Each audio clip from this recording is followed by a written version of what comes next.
Bojíte sa toho, že Slovensko bude mať opäť spor s Európskou úniou po rozhodnutí, že nezapíše manželstva osôb rovnakého pohlavia do matriky? Predsa len Európsky súd nedávno v prípade dvoch Poliakov rozhodol celkom jasne. Máte šarmantný prízvuk. Viete čo? Ja si myslím, že naša legislatíva hovorí úplne jasne a myslím si, že aj už nie prvý rok ústava predpokladá, čo je manželstvo. Manželstvo je proste zväzok, ktorý je zväzkom produktívnym a podľa našej ústavy je zväzkom medzi mužom a ženou. A v ostatnom prípade toto nie je možné nejakým spôsobom kritizovať, pretože na tomto nie je nič nesprávne. To je fakt, ktorý tu je 2000 rokov. Raz označíme, že niečo je bicykel, má to pedále, má to kolesa, preto je to bicykel.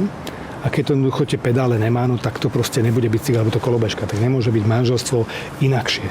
Proste to je právny inštitút. To nie je nejaké selengové slovíčko. To je právny inštitút, ktorý má svoje podmienky. Dokonca, keď máte manželstvo, ktoré si neplní svoje biologické úlohy, ktoré má, to znamená reprodukciu spoločnosti, je to rozvodový dôvod, plne uznávaný všade na svete historicky. To znamená, to je neproduktívna časť. Ako náhle to nie je muž a žena, je to neproduktívna časť.